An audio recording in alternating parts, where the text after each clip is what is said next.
Lighting for Liminal Times by Summer Albayati. In betwixt and between, we move in the liminal spaces that show shades of what can become, what can be. We light this chalice as a symbol of courage to move into that time of this and not this and not that, with patience and faith and love and hope that this time will pass. Like the sun that moves in between rising and setting, reminding us that beauty resounds in betwixt and between.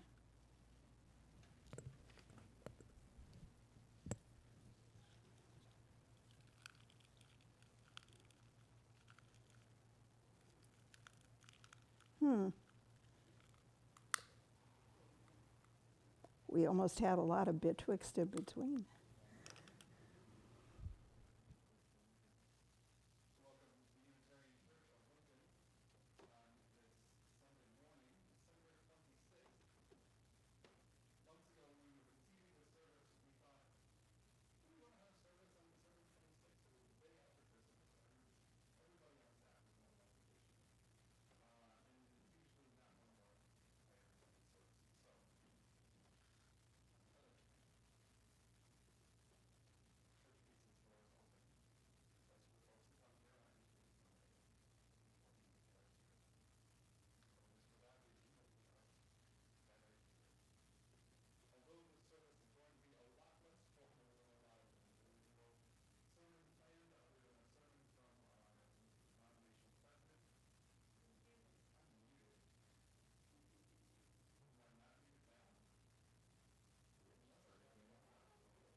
Yep.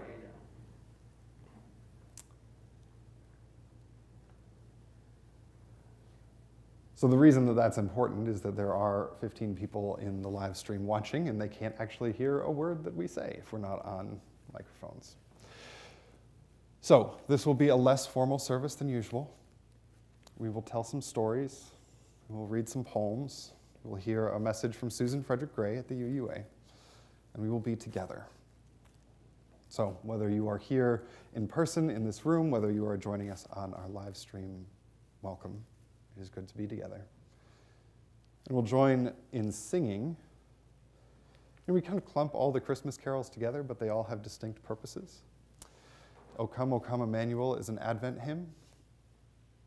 And this one is a hymn written for Epiphany, which happens on January 6th, which is why we don't usually sing it on Christmas Eve. But if you would please rise in body or in spirit and join in singing hymn number 259 in the Gray hymnal, We Three Kings of Orient Are.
I get to read the story this morning. That doesn't happen that often, except that it happens all the time at home. So, I don't think Ailish is watching, but if she does, she will point out all the times where I get a specific word in this story wrong, because it has to go in a very particular way when you are for, editors and directors. But our story this morning is How the Grinch Stole Christmas by Dr. Seuss.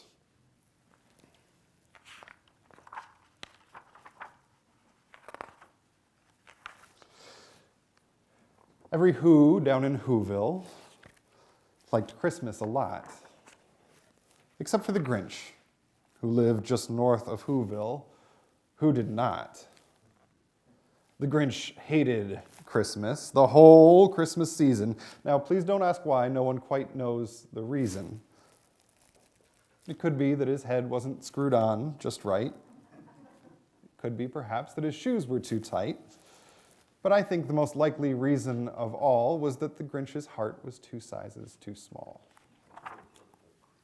But whatever the reason, his heart or his shoes, he stood there on Christmas Eve hating the Whos, staring down from his cave with a sour, Grinchy frown at the warm, lighted windows below in their town.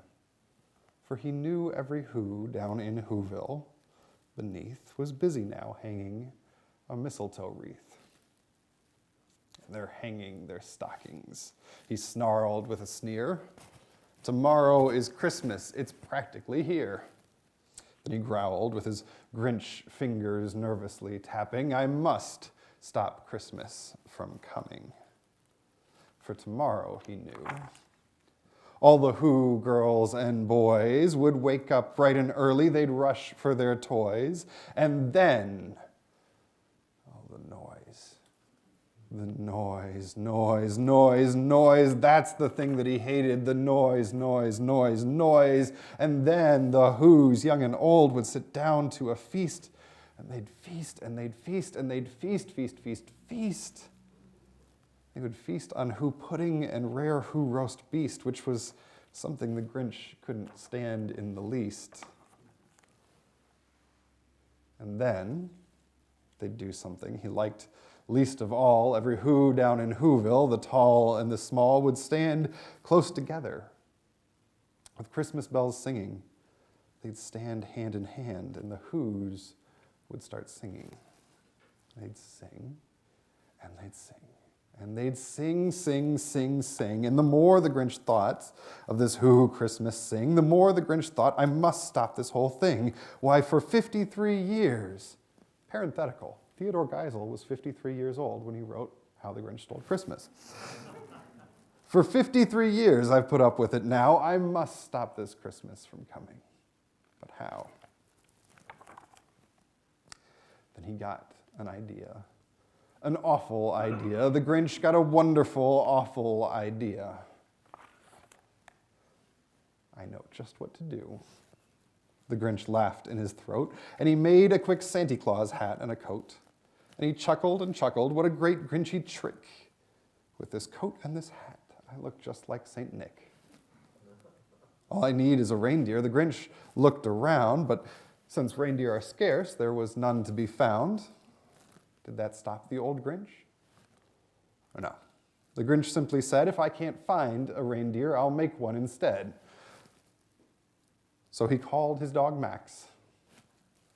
Then he took some red thread and he tied a big horn to the top of his head. Then he loaded some bags and some old empty sacks on a ramshackle sleigh, and he hitched up old Max. Then the Grinch said, giddy up. And the sleigh started down towards the homes where the Whos lay a snooze in their town. All their windows were dark. Quiet snow filled the air. All the Whos were all dreaming sweet dreams without care. When he came to the first little house on the square, this is stop number 1, the old Grinchy Claus hissed, and he climbed to the roof, empty bags in his fist. Then he slid down the chimney, a rather tight pinch, But if Santa could do it, then so could the Grinch. He got stuck only once for a moment or two. Then he stuck his head out of the fireplace flue, where the little Who stockings all hung in a row. These stockings, he grinned, are the first things to go. And then he slithered and slunk with a smile most unpleasant around the whole room, and he took every present. Pop guns and bicycles, roller skates, drums, checkerboards, tricycles, popcorn, and plums. And he stuffed them in bags. Then the Grinch very nimbly stuffed all the bags, one by one, up the chimney. Then he slunk to the icebox. He took the Who's feast. He took the Who pudding. He took the roast beast. He cleaned out that icebox as quick as a flash. Why, the Grinch even took their last can of Who hash. Then he stuffed all the food up the chimney with glee. And now, grinned the Grinch, I will stuff up the tree. And the Grinch grabbed the tree and he started to shove when he heard a small sound like the coo of a dove. He turned around fast and saw a small Who, little Cindy Lou Who was not more than 2. The Grinch had been caught by this tiny Who daughter. She'd got out of bed for a cup of cold water. She stared at the Grinch and said, "Santa Claus, why? Why are you taking our Christmas tree? Why?" But you know, that old Grinch was so smart and so slick. He thought up a lie, and he thought it up quick. "Why, my sweet little tot," the fake Santa Claus lied, "there's a light on this tree that won't light on one side. So I'm taking it home to my workshop, my dear. I'll fix it up there, and then I'll bring it back here." And his fib fooled the child. Then he patted her head, and he got her a drink and sent her to bed. And when Cindy Lou Who went to bed with her cup, he went to the chimney and stuffed the tree up. And then the last thing he took was the log from the fire. Then he went up the chimney himself, the old liar. On their walls he left nothing but hooks and some wire, and the one speck of food that he left in the house was a crumb that was even too small for a mouse. And then he did the same thing to all the other Who's houses, leaving crumbs much too small for the other Who's mouses. And it was 1/4 dawn. All the Who's still abed, all the Who's still a snooze when he packed up his sled. Packed it up with their presents, the ribbons, the wrapping, the tags and the tinsel, the trimming, the trapping. 3,000 feet up the side of Mount Crumpet, he rode with his load to the tip-top to dump it. Pooh-pooh to the Who's. He was Grinchiously humming. "They're finding out now that no Christmas is coming. They're just waking up. I know just what they'll do. Their mouths will hang open a minute or two. Then the Who's down in Whoville will all cry, boo-hoo." Oh, that's a sound, grinned the Grinch, that I simply must hear. So he paused, and the Grinch put a hand to his ear, and he did hear a sound rising over the snow. It started in low, and then it started to grow. But the sound wasn't sad. Like, this sound sounded merry. It couldn't be merry, but it was merry, very. He stared down at Whoville. The Grinch popped his eyes. Then he shook. What he saw was a shocking surprise. Every Who down in Whoville, the tall and the small, was singing without any presents at all. Huh. He hadn't stopped Christmas from coming. It came somehow or other. It came just the same. And the Grinch, with his Grinch feet ice cold in the snow, stood puzzling and puzzling. How could it be so? It came without ribbons, it came without tags, it came without packages, boxes, or bags. He puzzled 3 hours till his puzzler was sore. Then the Grinch thought of something he hadn't before. Maybe Christmas, he thought, doesn't come from a store. Maybe Christmas, perhaps, means a little bit more. What happened then? Well, in Whoville, they say that the Grinch's heart grew 3 sizes that day. And the minute his heart didn't feel quite so tight, he whizzed with his load through the bright morning light, and he brought back the toys and the food and the feast, and he himself, the Grinch, carved the roast beast. And that is the end of our story. So, if we will all rise and join in singing Who Like, hymn number 108 in the gray hymnal, which I think in our hymnal is called My Life Flows On in Endless Song. If you will, please rise in body or in spirit.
There we go.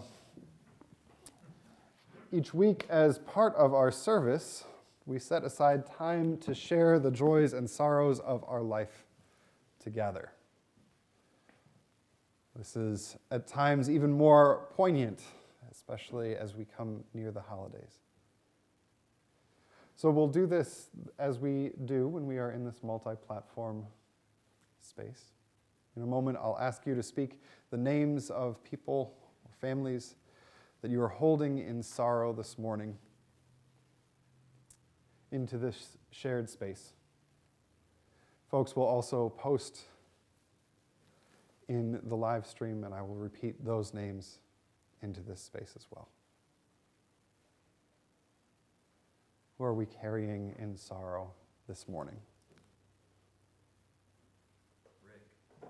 Rick.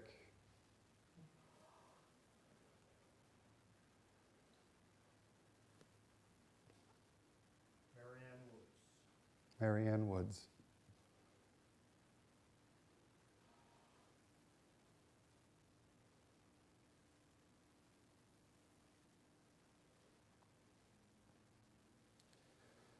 Penelope Ann and her mother Jessica.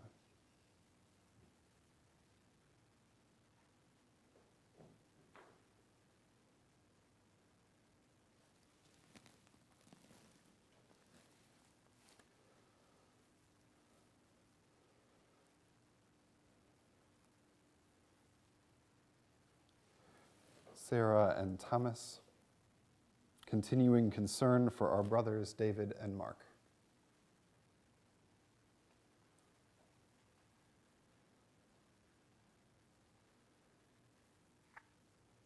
Sorrow is not the end of the story. Oh, especially not the day after Christmas. So who are we carrying in joy today? Rosie, Ellie, and Sammy. Rosie, Ellie, and Sammy. Chuck and Dorothy. Chuck and Dorothy. Evelyn and Laura. Evelyn and Laura.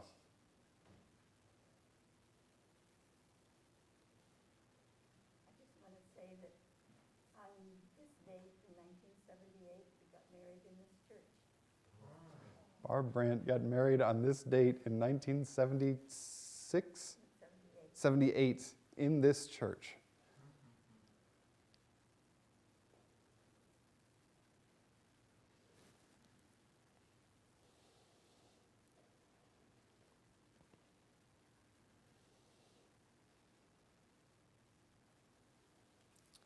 There are further concerns in the chat, concern for healthcare workers. Denise Dickinson writes, concern for my sister, concern for Leonard, concern for Pam Wakeman's upcoming shoulder surgery, and joys. Jay, Alyssa, and soon-to-be baby Nora. Jack turns 4 soon. Evelyn Weymouth writes, going with Bill to see my younger brother on Long Island. Marcia writes, Nora.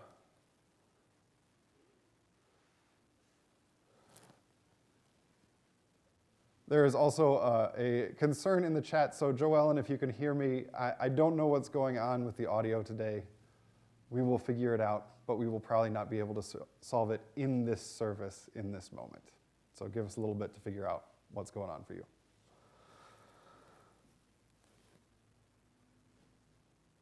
Are there any other joys or concerns that we are carrying in this room?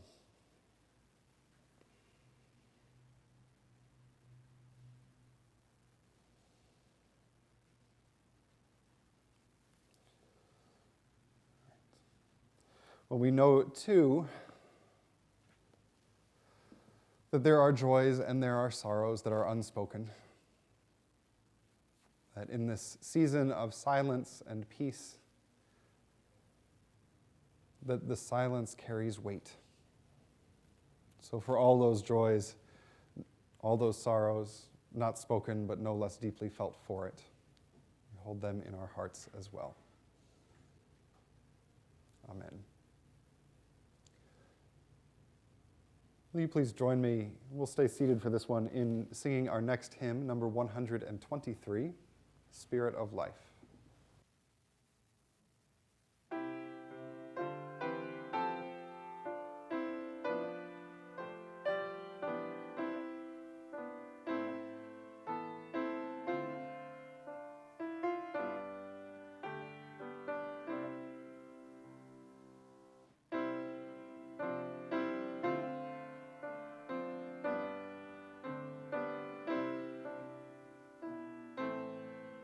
Spirit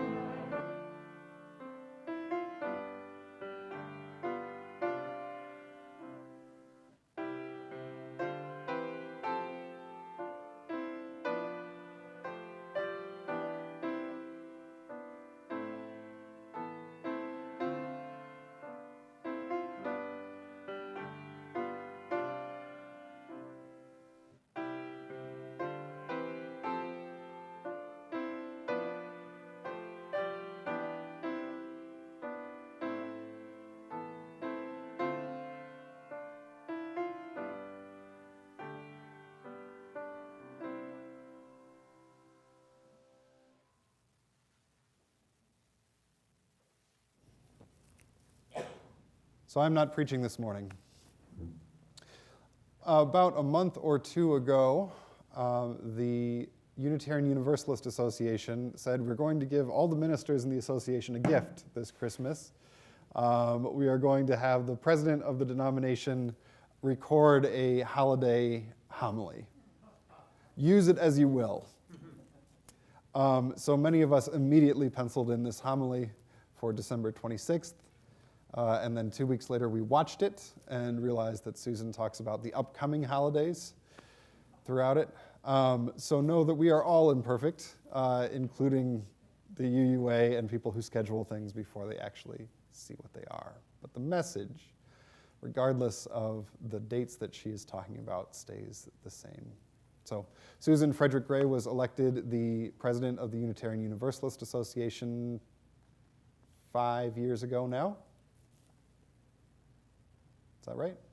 4.5 years ago now. She lives in Boston with her family and her dog, and she has been providing leadership throughout the denomination over the last few years. So we've seen more of her recently than we often do.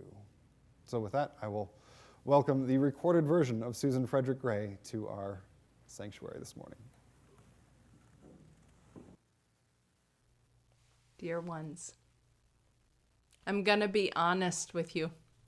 For me, these past few months have been rough. As the pandemic wears on, I have experienced a level of exhaustion I have not known before. And it's not just the pandemic. It's witnessing the devastating impacts of widespread disinformation, the attacks on our democracy, the attacks on people's lives and rights. It's the attack on women's rights and reproductive health. And it is living through the increasingly frequent impacts of climate change. It has all been so much. And there is still so much grief at the loss of loved ones, family members, friends, and the nearly incalculable loss of so many lives to this pandemic. The despair is real. If you are feeling it, I want you to know you are not alone. I knew this in-between or liminal time would be more difficult than the early days of the pandemic, but I didn't really appreciate how it would feel in my body and spirit. But here's the thing that is saving me now. I have found myself out of necessity turning towards gratitude. As we enter this season of holidays and holy days, we have an opportunity to draw our attention to what sustains us, to draw our attention to the sources of love and care and gratitude in our lives. However you celebrate, holidays are a time that, and the rituals that surround them, are an opportunity for reflection. They often invite us to remember our past, which can bring joy as well as sorrow. But they also remind us to be attentive to the present moment. The writer and activist Adrienne Marie Brown writes, "I have had to soften my grip on a fearful future narrative and return to the humility of the present."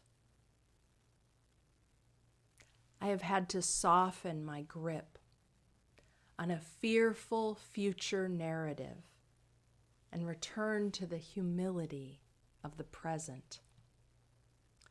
Spiritually, in my daily practice, I am leaning into gratitude and attention to the sustaining present moment because I need a way to get in touch with the sources of joy and compassion in my life. Joy and compassion are life-sustaining. We are made for joy and compassion. Leaning into gratitude for this earth, Gratitude for the relationships that sustain me, leaning into the presence of love that surrounds me and all of us, leaning into the gift that is present with each breath of life. This practice is bringing more joy and light into my spirit. Gratitude is a foundation for so many of the values and qualities that we hope to nurture. Gratitude helps us appreciate our loved ones and bring more care and attention to that which matters most. With time and consistency, practicing gratitude does nurture more joy in life. It makes us attentive to the beauty and the gifts that surround us and that are not of our own making. Gratitude helps us turn our unrealized desires to an appreciation of what we already have, and for what Adrienne Marie Brown describes as the humility of the present. Gratitude is a foundation for touching the earth with reverence, a practice of seeing life and the beauty of creation as a gift and treating it as such.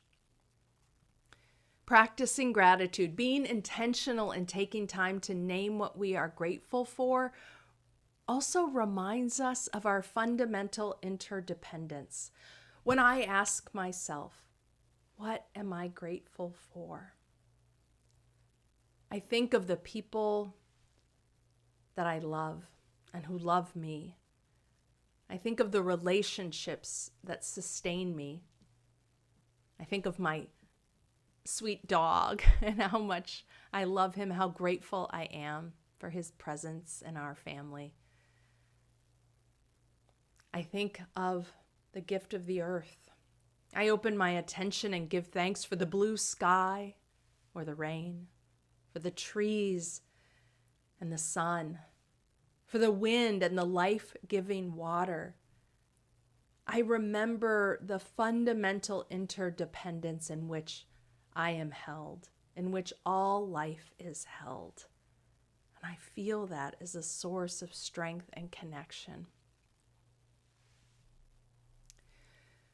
One of the things I love most about gratitude is that it's concrete. We all know what gratitude means. We know what it is to feel thankful. On the one hand, gratitude is simple and clear. However, when we really foster an intentional practice of being mindful every day, of taking time every day to think about what we are grateful for, to think about the gifts that have come to us and sustain us, we realize that gratitude actually has the power to deeply change our perspective. It has the power to shape and reshape our communities and our culture. Gratitude is incredibly powerful. Gratitude is a concrete practice that with time unlocks a generosity of spirit and a generosity of love. Experiencing our interconnectedness, experiencing the ways that we are not isolated beings, but deeply connected and held by gifts not of our own making, inspires a generosity of spirit for ourselves and for others.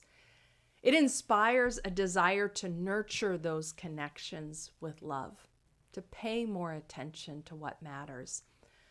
So I am calling myself back to gratitude these days. I am calling myself back to a practice of gratitude to find my way through the grief and the fear and the struggle and the despair.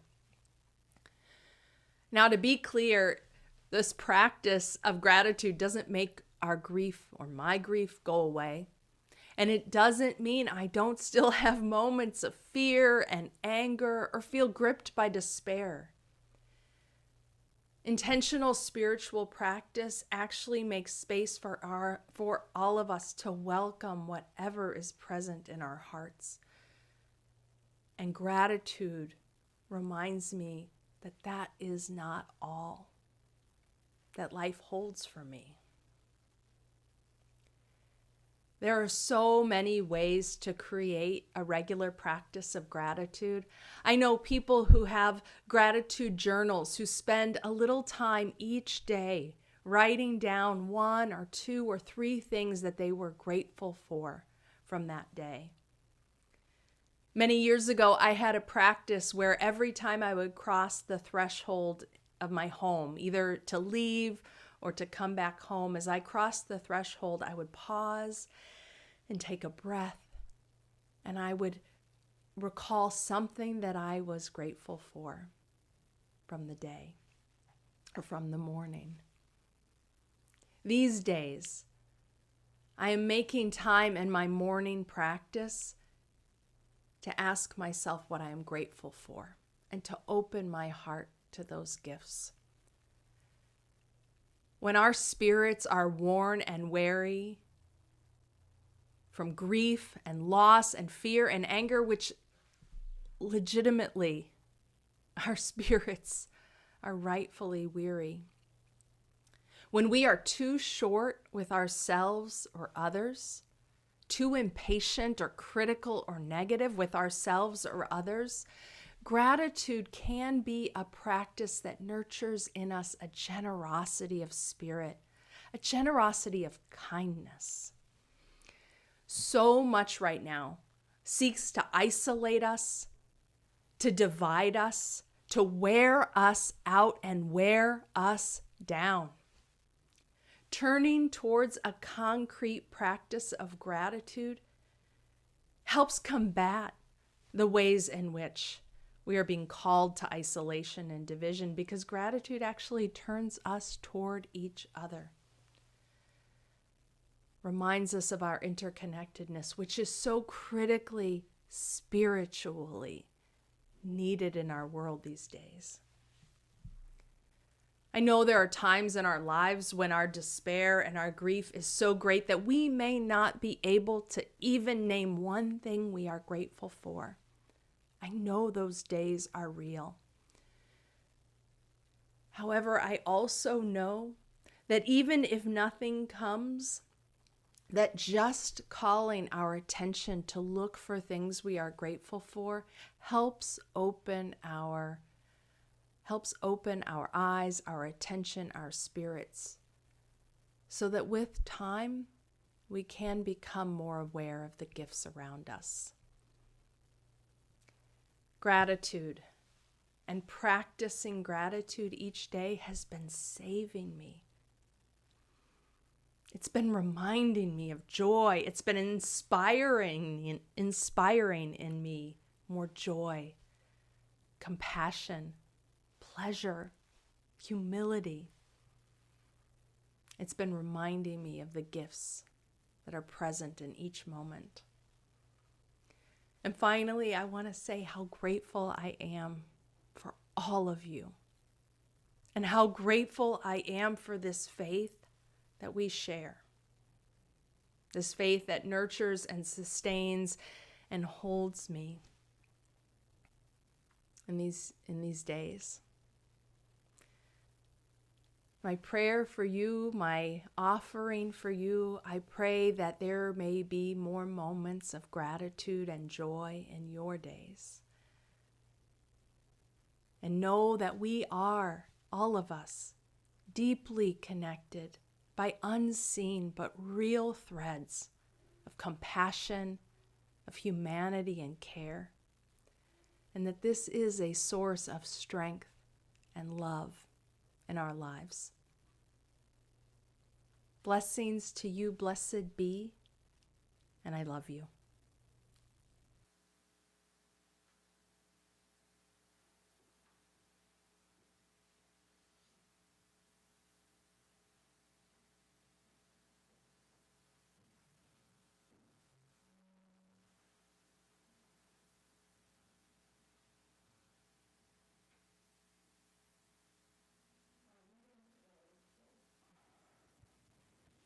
Our reading today is by Ted Kuzer from his book, Local Wonders, Seasons in the Bohemian Alps.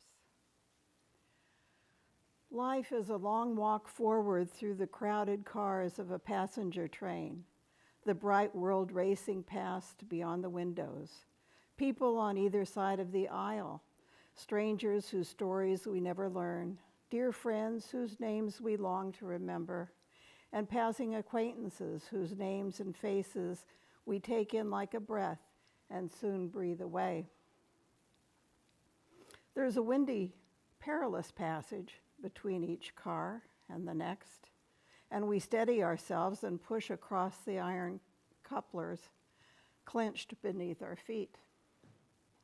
Because we are fearful and unsteady crossing through wind and noise, we more keenly feel the train rock under our legs, feel the steel rails give just a little under the weight, as if the rails were tightly stretched wire and there were nothing but air beneath them. So many cars, so many passages. For you, there may be dangerous passage of puberty, the wind hot and wild in your hair, followed by marriage, during which for a while you walk lightly under the infinite blue sky, then the rushing warm air of the birth of your first child, and then, so soon it seems, a door slams shut behind you, and you find yourself out in the cold where you learn that the first of your parents has died. But the next car is warm and light, and you take a deep breath and unbutton your coat and wipe your glasses. People on either side, so generous with their friendship, turn up their faces to you, and you warm your hands in theirs. Some of them stand and grip your shoulders in their strong fingers, and you gladly accept their embraces, though you may not know them well. How young you feel in their arms. And so it goes, car after car, passage to passage, as you make your way forward. The roadbed seems to grow more irregular under the wheels as you walk along. Poor workmanship, you think. And to steady yourself, you put your hands on people's shoulders. So much of the world, colorful as flying leaves, clutters past beyond the windows, while you try to be attentive to those you move among. Maybe stopping to help someone up from their seat, maybe pausing to tell a stranger about something you saw in one of the cars through which you passed. Was it just yesterday or the day before? Could it have been a week ago, a month ago, perhaps a year? The locomotive is up ahead somewhere, and you hope to have a minute's talk with the engineer, just a minute to ask a few questions of him. You're pretty sure he'll be wearing his striped cap and have his red bandana around his neck, badges of his authority, and he'll have his elbow crooked on the sill of the open window. How impassively he will be gazing at the passing world as if he's seen it all before. He knows just where the tracks will take us as they narrow and narrow and narrow ahead to the point where they seem to join. But there are still so many cars ahead, the next and the next and the next, clatter to clatter to clatter, and we close a door against the wind and find a new year, a club car brightly lit, fresh flowers in vases on the tables, green meadows beyond the windows, and lots of people who together, stranger, acquaintance, and friend, turn toward you and smiling broadly lift their glasses.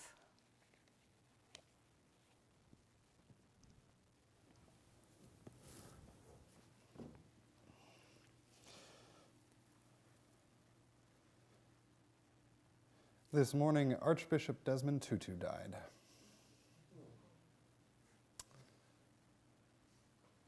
I don't know that we've actually ever done a remembrance for a major figure in the midst of a worship service, but for me, Desmond Tutu was a kind of miracle in person. He was an embodiment of what Susan Frederick Gray talks about when she says compassion, humanity, and care. Desmond Tutu was an archbishop in South Africa during apartheid. He's remembered for the Truth and Reconciliation Commission, but before that, he was a black archbishop at the height of apartheid South Africa. And there's a story about him in 1984 that's become a lodestone for me ever since I heard it. In 1984, Desmond Tutu won the Nobel Peace Prize. And the South African government did not, lobbied hard against him accepting the prize, and then lobbied hard against him traveling to Stockholm to accept the prize. But he did anyway. And he got to Stockholm, and he was giving his Nobel Prize acceptance speech. The most formal situation, recognizing the struggle against one of the most difficult and oppressive regimes in the world at the time. And in his speech, he told a story about a Zambian and a South African government functionaries at a conference together. And the Zambian government functionary was bragging about the new Zambian Department of the Navy. And the South African said, "Yeah, but Zambia's landlocked. It's like Nebraska." And the Zambian turns to the South African and says, "Oh, South Africa has a Justice Department."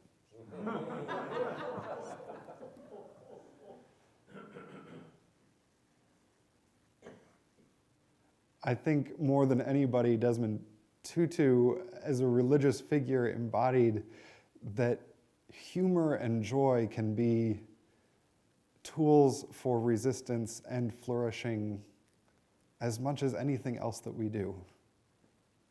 That telling a joke can be a way to bring attention to problems. To live life in joy is a way forward. We just read that Ted Kooser poem, and Bishop Tutu would have known the South African freedom song, Shosholoza, which is go forward, out of the mountains, this train from South Africa. So, Shosholoza is not in our hymnal. Sad to say. Next edition. But if you would, please rise in body or in spirit. We'll sing this next hymn in memory of Bishop Tutu. It is hymn number 16 in the gray hymnal. It is a gift to be simple. And we'll sing it twice through.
Our closing words are, again, from the poet Ted Kooser, who writes, December 26th.